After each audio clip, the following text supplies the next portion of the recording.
Aujourd'hui, direction Montségur. C'est vraiment une toute petite étape, uniquement 6 km à faire. Et comme le concert est demain soir, aujourd'hui je vais prendre mon temps. Bon, j'ai eu un peu de retard par rapport aux 2 derniers jours sur le montage. Donc avec l'éclipse, ça m'avait un peu retardé, pour ne pas dire fortement.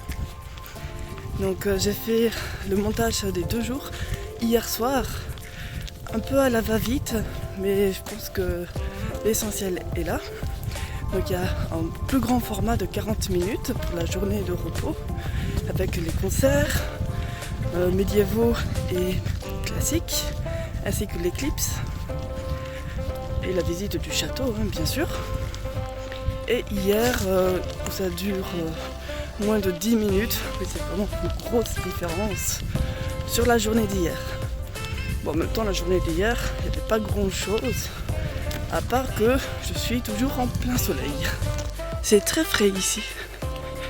Il y a pas mal de falaises, énormément d'arbres, heureusement. Il y a un ruisseau pas très loin. C'est la température idéale. Et il y a quand même pas mal de passages d'animaux sauvages. Donc comme on peut attester avec les crottes.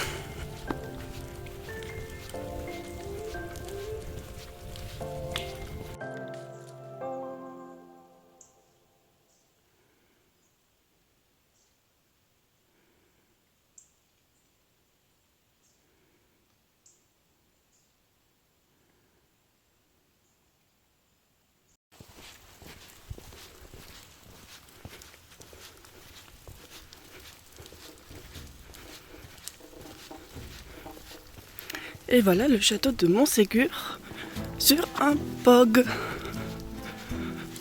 Le POG, c'est une sorte de montagne en cône où il est très difficile d'assiéger.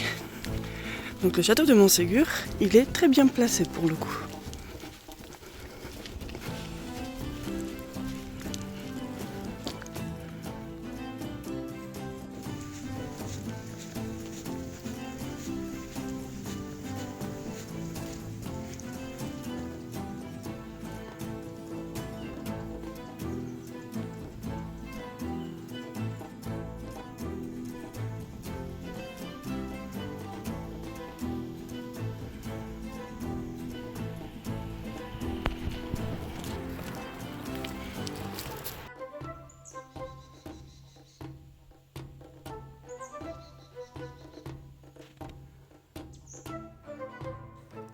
Qu'est-ce que la religion cathare ? Le catharisme est apparu dans le sud de la France entre l'an 1000 et 1244. Elle se définit comme la vraie Église du Christ et des apôtres. Elle reconnaît l'existence de 2 créateurs, le créateur du bien et le créateur du mal. Ils pensent que l'âme est emprisonnée dans la chair, donc dans le corps, et qu'elle est coupée de son origine divine. Mais elle peut être sauvée en recevant le consolament des mains par un haut dignitaire. Ils n'adorent pas la croix, ils refusent de communier, ils sont aussi végétariens, car ils pensent que l'âme présente la même valeur pour tous. En Occitanie, le catharisme devient une véritable église structurée et hiérarchique, avec à sa tête un corps clérical d'évêques et de diacres. La dîme, donc l'impôt, n'est pas prélevé et il prie à la vue de tous.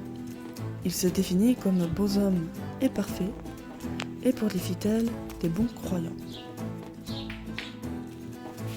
Maintenant, parlons de Montségur, et plus précisément du château. Nous avons connaissance de ce château en 1870 avec les écrits du pasteur protestant Napoléon Peyrat. Arrivés au pied du POG, nous abordâmes de front la montagne du château. Le chemin primitif est presque effacé. Des vestiges attestent pourtant encore qu'il était construit en maçonnerie ou taillé dans le roc. La forteresse mutilée a perdu ses défenses et le sol penchant n'offre plus jusqu'aux murailles que l'aspect d'une carrière bouleversée. On pense que l'existence de ce village remonte en l'an 1204. À cette époque, Raymond de Péreille aurait été sollicité par les cathares pour reconstruire entre guillemets un castrum au sommet de la montagne. Donc un castrum, c'est un village fortifié. Ce site était déjà occupé depuis le néolithique jusqu'à l'âge de bronze. Donc c'était quand même assez connu. Donc ce castrum offre une certaine promiscuité, une hiérarchisation, des chemins, des escaliers, et on pense qu'il y avait aussi des ateliers, des citernes et des greniers.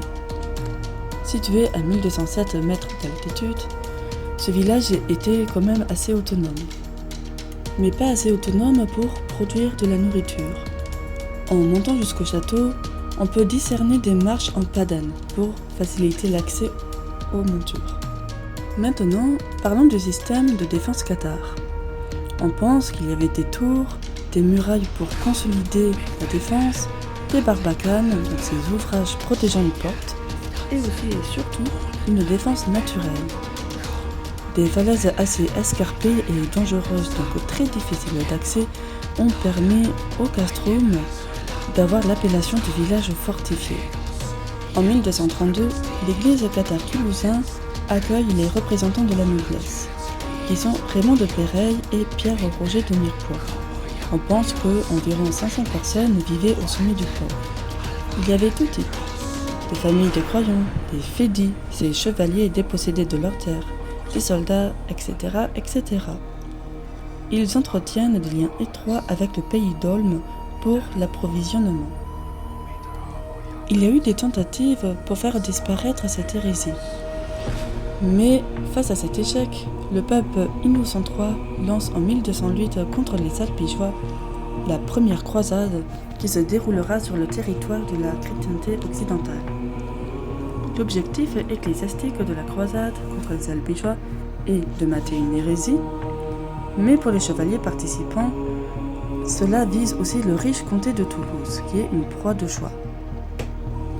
En 1243, l'archevêque de Narbonne, l'évêque d'Albi et le sénéchal de Carcassonne engagent au pied du peuple le plus long siège de la croisade contre les Albigeois, qui durera jusqu'en 1244, en mars. Pendant des mois, la défense était assurée, mais c'était sans compter le côté dangereux du nord-est qui a été prise par les attaquants. Ils ont réussi à acheminer des machines de guerre au moyen de poutres. Les assiégés sont contraints de reculer sur la Barbacane. Il y a encore une ultime attaque près du sommet, mais c'était sans espoir de secours. Ils déposent alors les armes. Ils obtiennent une trêve de 15 jours avec deux possibilités. Soit ils renient leur foi, cathare, donc de parfaits et de bons croyants, soit ils font adieu à leur famille et au monde matériel. En mars 1244, c'est au moins 205 personnes qui iront au bûcher, dans la prairie qui est juste en bas. Pour les survivants, ils furent interrogés par l'Inquisition. Le castrum est remis au seigneur de Lévis, qui avait reçu la terre de Mirepoix en récompense de leur service. Le château actuel fut construit à ce moment-là durant le XIIIe siècle. Ce château devint alors une place forte face au comte de Foix. En 1540, le château est défini en état de défense. En 1673, il est en ruine. Après la Révolution et durant le XXe siècle, le château est utilisé alors comme carrière de pierre. Ce château entre en juillet 2026 au patrimoine de l'UNESCO.